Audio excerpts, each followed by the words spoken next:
لبيك اللهم لبيك لبيك لا شريك لك لبيك إن الحمد والنعمة لك والملك لا شريك. Nous vous remercions, chers compatriotes, d'avoir répondu à notre invitation pour recueillir les informations et les relayer auprès de nos concitoyens. La délégation générale au pèlerinage voudrait dessiner la ligne sur laquelle elle a surfé depuis son installation jusqu'à aujourd'hui, avant de tracer les lignes de 2018, de la session de 2018. Vous savez que depuis que la délégation a existé, elle a travaillé sur 3 fronts. Un niveau organisationnel, en ce qui concerne l'institution elle-même, un niveau de préparation et d'encadrement du pèlerinage en relation avec les voyagistes privés.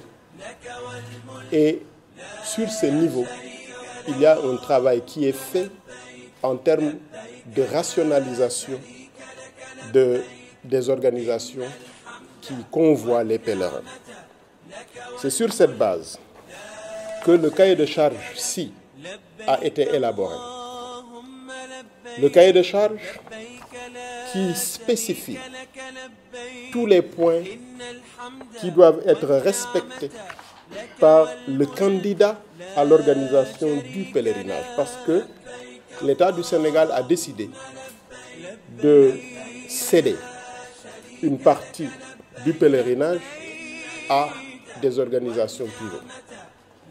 Cette concession de service public qui est faite par l'État ne peut pas se faire sans un encadrement qui régule l'activité du pèlerinage, mais dans le même temps qui l'intègre dans le dispositif législatif et réglementaire. C'est ça le sens de ce cahier de charges et nous y reviendrons, Inch'Allah. La mise en œuvre de ce cahier de charges ne peut pas se faire sans ce que j'ai appelé dès l'entame la communauté du pèlerinage. C'est quoi la communauté du pèlerinage? C'est l'État à travers la délégation générale. Ce sont les voyagistes privés à travers leurs organisations fêtières. Nous en avons 3, le FNUOP, le COFOM et le RENOFUS. Mais aussi à travers les pèlerins qui, eux, vont répondre à l'appel de leur Seigneur, vont faire le rite sur le territoire saoudien.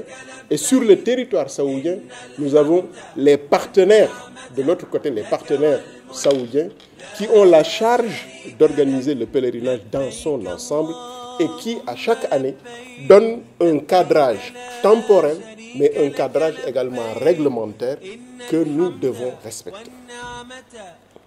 Ceci a toujours été fait en concertation avec les voyagistes privés, parce que nous avons dit que nous voulons bâtir la communauté du pèlerinage et que désormais, le face-à-face entre délégation et voyagistes privés, la confrontation entre voyagistes et délégation, cette adversité, cette sorte de concurrence entre délégation et voyagistes privés devrait prendre fin. Nous devons travailler en partenariat pour le bien-être du pèlerinage, pour la rationalisation de l'organisation du pèlerinage, pour que les parties prenantes puissent trouver leur intérêt dans un cadre réglementaire et dans un cadre raisonnable.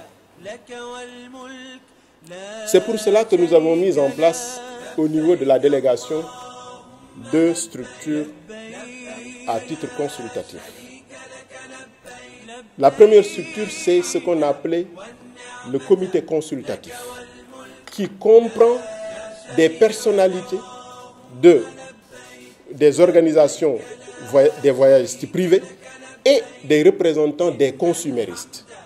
C'est au niveau de ce comité consultatif que nous prenons les avis concernant les actions à mener, les décisions à prendre, les programmes à dérouler et leur séquence dans le temps.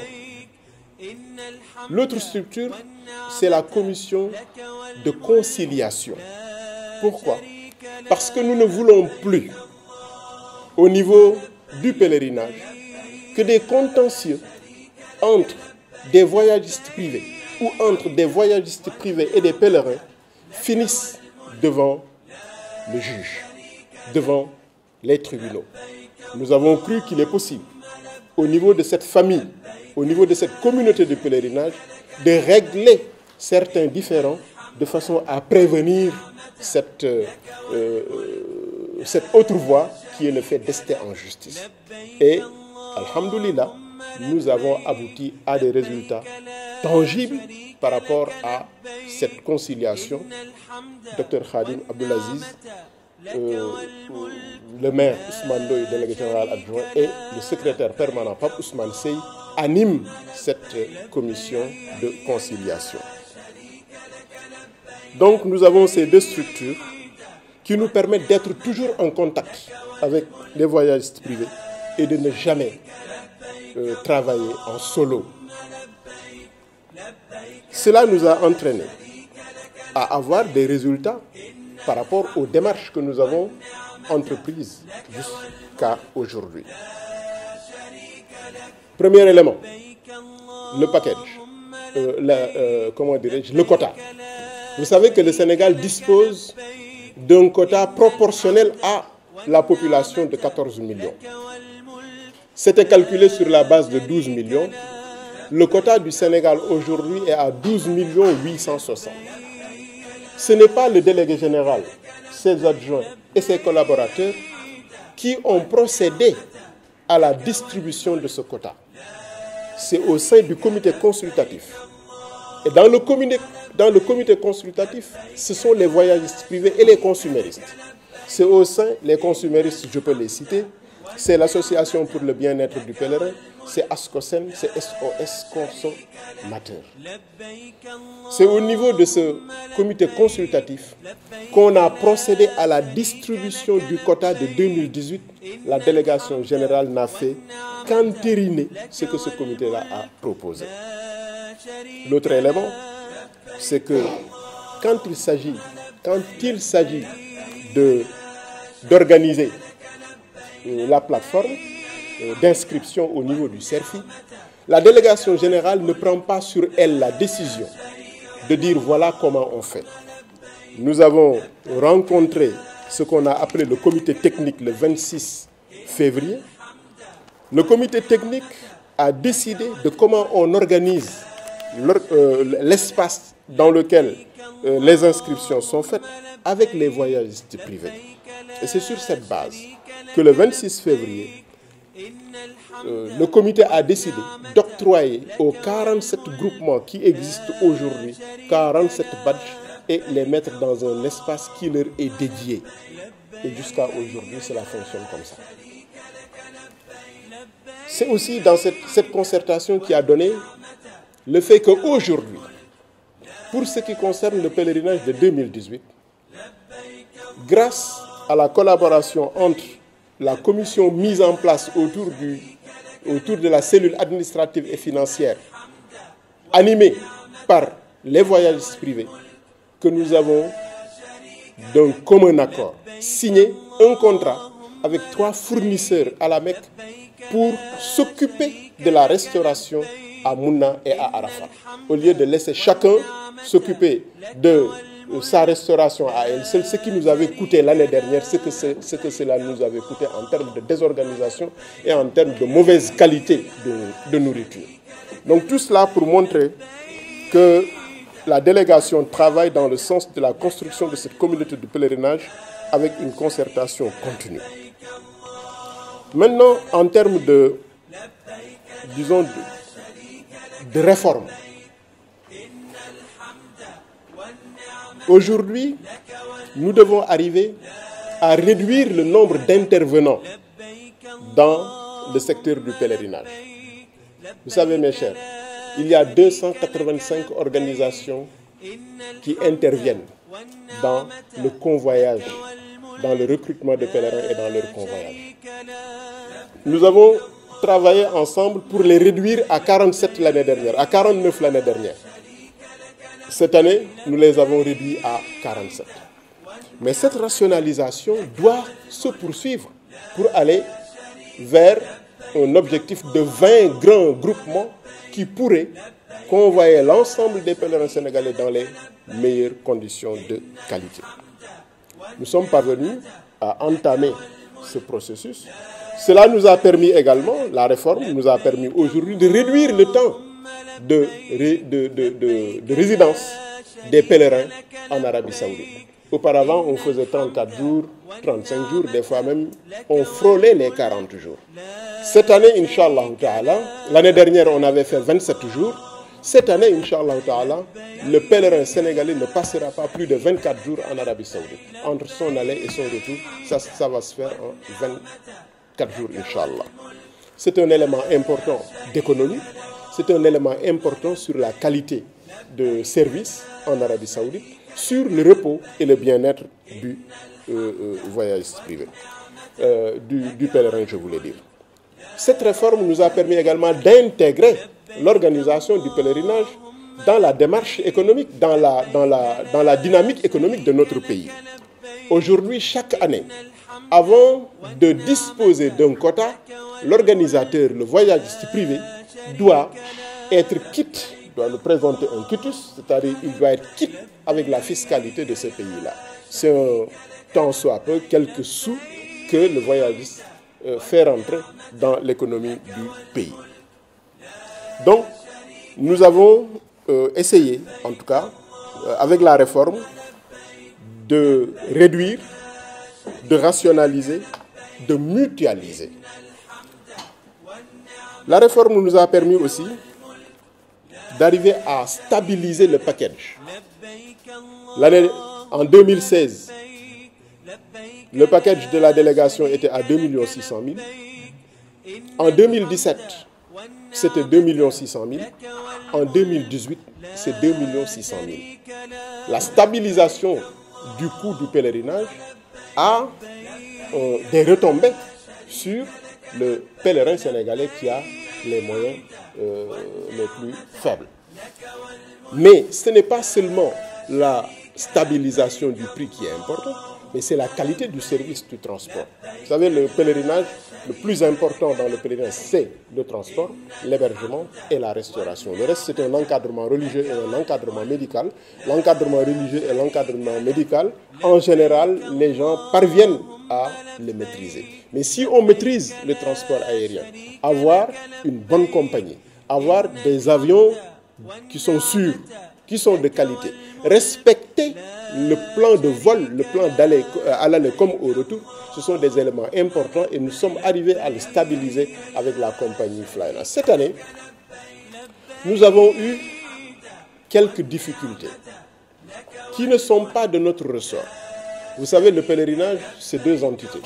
Le Sénégal, l'Arabie Saoudite. L'Arabie Saoudite étant la maîtresse d'œuvre.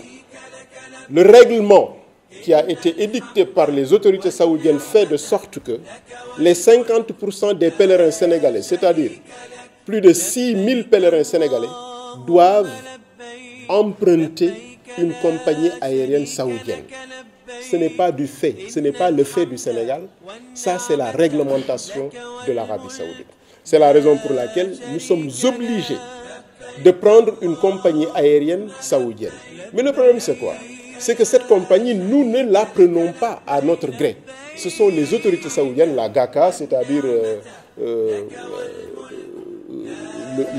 l'organisation père de l'ANASIM en Arabie Saoudite, qui désigne pour chaque pays ou pour chaque groupe de pays la compagnie qui doit convoyer leurs pèlerins. Et cette année, ils nous avaient proposé une autre compagnie différente de Flynas. On n'a pas de problème à ce niveau, mais on a des exigences. Nous avons un cahier de charges au Sénégal. L'élément fondamental pour l'État du Sénégal, c'est avoir des avions de dernière génération. Des avions qui ont une certaine capacité, parce que pour respecter la réduction du temps de séjour, il faut avoir un certain package à convoyer par jour.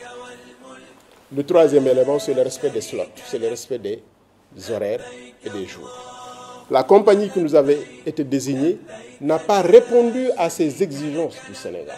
Les autorités sénégalaises ont décidé de demander aux autorités saoudiennes, un pays frère et ami, de surseoir à cette organisation ou à cette compagnie et de permettre au Sénégal de poursuivre avec la compagnie avec laquelle il avait travaillé l'année dernière, c'était Flynas.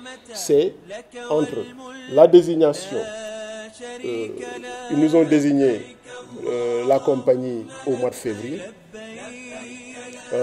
au mois de janvier, ils nous l'ont dit au mois de janvier, ils nous ont notifié cela le 16 février. Le 19 février, la délégation était en Arabie Saoudite pour discuter avec cette compagnie. Le 19, le 20 et le 21. Et la délégation en partant est allée avec un cahier de charges et avec un projet de protocole d'entente. Le 22 février, le projet de protocole d'entente a été signé avec la compagnie qui avait été désignée. Ils sont venus au Sénégal le 10 mars. Le 10 et le 11, nous avons discuté avec cette compagnie. Au final, nous nous sommes rendus compte que la compagnie n'était pas prête, n'était pas encore prête à respecter le cahier de charges du Sénégal et à répondre à ses attentes et à ses spécifications. Et c'est le 14 mars que les autorités sénégalaises ont demandé aux autorités saoudiennes de changer la compagnie pour Flynas. Nous avons attendu un certain temps.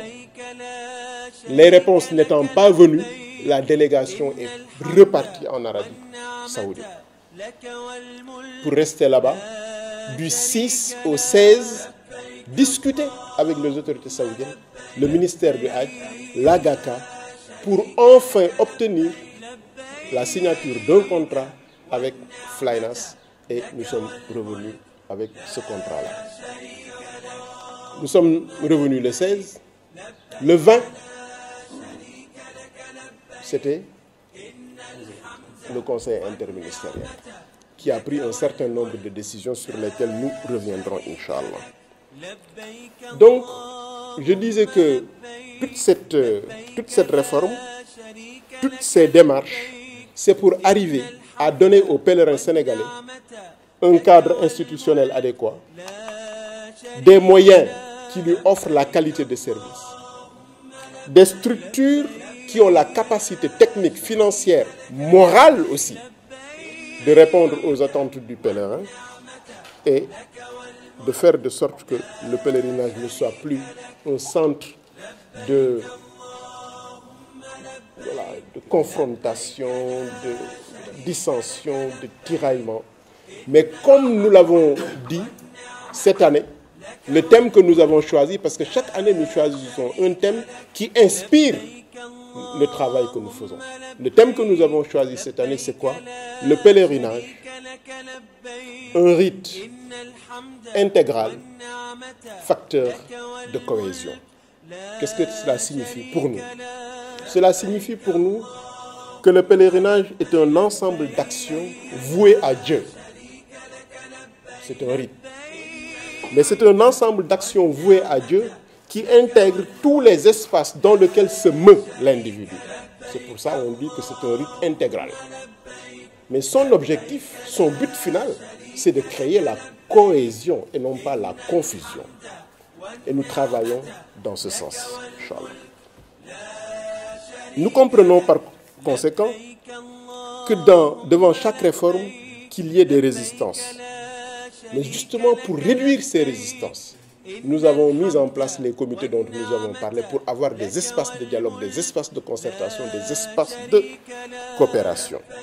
Et Dieu sait que 80% des décisions prises par la délégation sont ressorties de ces concertations-là. J'aurais abusé de votre temps si je me mettais à vous détailler les nombres de fois où nous avons eu des discussions avec les voyagistes privés, le 16 février, la réunion du comité technique dont je vous ai parlé, le 28 février, la réunion qui a parlé du package et de la structure des coûts. Vous me permettrez un peu, sur cette question, de vous dire que nous ne faisons rien qui ne soit réglementaire. Ça, c'est le cahier de charge. C'est le cahier de charge qui a permis à tous les voyagistes privés qui interviennent d'avoir un agrément et d'avoir un quota.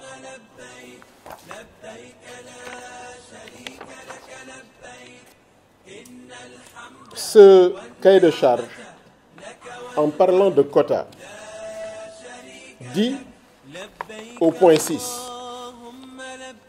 le quota de pèlerins, au point 6, au moins 50% de ce quota doivent être convoyés par la compagnie aérienne choisie par l'État. Ce n'est pas la délégation qui le dit, c'est ce cahier de charge sur lequel on s'est appuyé pour avoir un agrément et pour avoir un quota qui dit ce quota, 50% de ce quota doivent voyager par la compagnie convoyée par l'État. C'est le même cahier de charge qui dit ceci. Au point 8, présentation de l'offre de service. L'organisme voyagiste agréé doit fournir une information détaillée sur son offre et ses prestations en matière de pèlerinage. À cet effet, il joint à sa demande de quota tiré une fiche de présentation du produit à commercialiser, notamment inscription, visite médicale, vaccination, encadrement médical et religieux, hébergement, type d'hôtel et distance par rapport aux lieux saints, restauration, transport à l'aller, en Arabie Saoudite, au retour, précisant les différentes catégories, et je souligne, il dit, présentant les différentes catégories et leurs prix respectifs. Ce n'est pas moi qui le demande, c'est le cahier de charge qui le demande. Tout cela, c'est dans le cadre de donner aux organisations qui interviennent dans le pèlerinage la capacité d'être transparents, de faciliter leur travail et de réduire l'intervention de ceux qu'on appelle les courtiers. Parce que quand nous avons la structure des prix, lorsque nous avons la structure des prix ainsi dégagée, affichée, chaque pèlerin pourra savoir que organisation A, organisation B, organisation C, même si elles ont le même prix, ont des offres différentielles à l'intérieur de leur structure des coûts et ces offres différentielles peuvent intervenir sur le choix de quelle organisation. Une fois que c'est affiché, on n'a plus besoin de courtier qui vient ajouter 50 000 francs ou 200 000 francs ou 100 000 francs en disant aux pèlerins, je vous amène quelque part, ils vendent à 3 400 000 alors que le gars, il vend à 3 200 000. Parce qu'aujourd'hui, on affiche les organisations agréées, on affiche la structure des coûts des organisations agréées et le citoyen sénégalais est informé sur ce qu'il achète et ce qu'il achète c'est quoi. Nous avons travaillé de cette façon avec la communauté du pèlerinage et nous remercions en passant le FNUOM, le RENOFIS et le COFOM parce qu'à chaque fois que nous les avons invités à venir discuter avec nous, elles ont accepté de venir discuter avec nous. Voilà un peu, mes chers amis, ce que je voulais dire en termes de texte ou bien de discours liminaire, en disant que cette année aussi, le package que nous avons présenté à 2 600 000, il est là. Vous savez c'est quoi le package? C'est ce que paye le pèlerin de sa poche. Personne ne peut retirer un seul franc de ça. c'est constitué d'un certain nombre de services. Ces services-là, c'est quoi? La pension à Médine. Dans le package de la délégation, c'est bien mentionné. Pension à Médine, 206 000. Pension à la Mecque, 841 000. Pension Mouna et Arafat, 38 250. Je précise que cette pension est commune avec l'ensemble des voyagistes privés. Service Mouna et Arafat, 199 000. Ce service aussi est commun à l'ensemble des voyagistes et de la délégation. La taxe saoudienne, c'est la même chose, c'est commun. Le Zamzam, c'est commun. Qu'est-ce qui s'y ajoute? Le pécule, ce qu'on donne au pèlerin à sa descente, pour qu'il puisse, s'il n'a pas envie de prendre la nourriture qu'on lui a présentée à midi, pouvoir acheter quelque chose qui lui convient. Mais on donne une pension complète à Médine et à la Mecque. Repas, tous les 3 repas. Le transport aérien, 1 085 000 francs, c'est mentionné. Les vaccins, 4 850. Ce n'est pas l'État qui achète le vaccin cette année, c'est le pèlerin qui paye lui-même son vaccin. Ce n'est pas le voyagiste privé qui l'achète, c'est le pèlerin qui paye lui-même ce vaccin. Et puis, assurance complémentaire, 4 950. Et tout ça, payé par le pèlerin, ça donne 2 600 000 francs. C'est ça ce qu'on demande. La structure des coûts, que le pèlerin puisse savoir, c'est 2 600 000 lan la jar ak lu ñu ko ci defal. Une fois que cela est fait, le pèlerin pourra choisir entre cette structure des coûts ou une autre structure des coûts. Et cela permettra aussi aux organisateurs privés d'entrer dans une émulation saine qui exclut ceux qui interviennent et qui interviennent avec un mauvais esprit dans le pèlerinage. Chers amis, nous avons discuté sur la base de ce cahier de charge. Et c'est ce cahier de charge que nous mettons en œuvre. Et c'est ce cahier de charge qui nous a permis de travailler avec les privés, de leur donner des agréments, de leur donner un quota et de leur demander à leur tour de respecter le cahier de charge. Le cahier de charge est un texte réglementaire. Et le texte réglementaire a force de loi dans notre pays.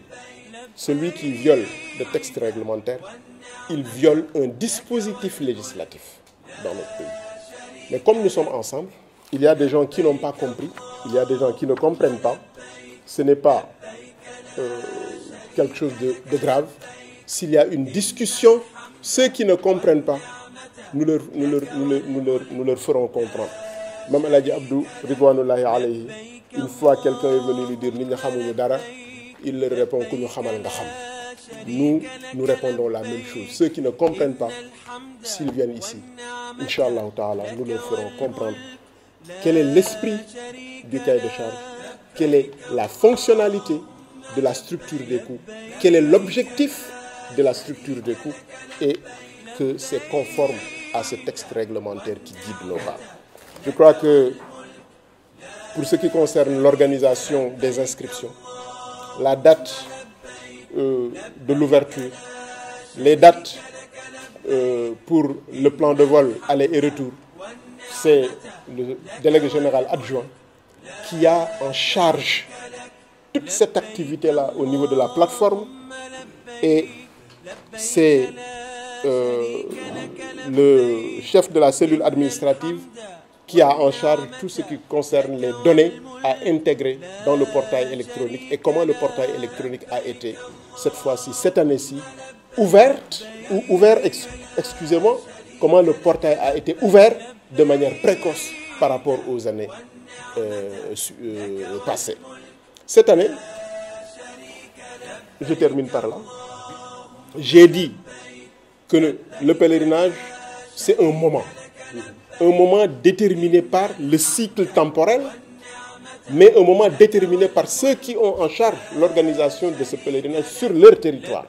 C'est le ministère du Hajj en Arabie Saoudite. Cette année, c'est le ministère du Hajj qui a défini un calendrier en disant ceci. que toutes les informations qui doivent figurer dans le portail électronique doivent y être intégrées avant le 15 mai. C'est la raison pour laquelle la délégation a ouvert tôt pour respecter le calendrier du ministère du Hajj qui organise le pèlerinage, et cette partie-là est hors de notre maîtrise. Et cette information nous est commune parce que le jour où on nous l'a donnée, nous étions avec une délégation des voyages privés dans la session d'évaluation en Arabie Saoudite. Donc pour ce qui concerne l'organisation des inscriptions, les dates d'ouverture, les dates de fermeture, les temps de vol ou bien le calendrier des vols, c'est le délégué général adjoint qui est chargé de ces opérations. Il en connaît mieux que moi. Le chef de la cellule administrative sur ce qui concerne le portail et tous les détails qui concernent le portail. Et nous reviendrons, si Dieu le veut, sur les décisions du Conseil interministériel présidé par Monsieur le Premier ministre en présence des ministres qui sont partie prenante dans l'organisation du pèlerinage, en présence également des représentants des voyagistes privés et en présence des représentants des organisations consuméristes. Mes chers amis, je vous remercie. Assalamu alaikum wa rahmatullah. لبيك اللهم لبيك لبيك لا شريك لك لبيك إن الحمد والنعمة لك والملك لا شريك لك.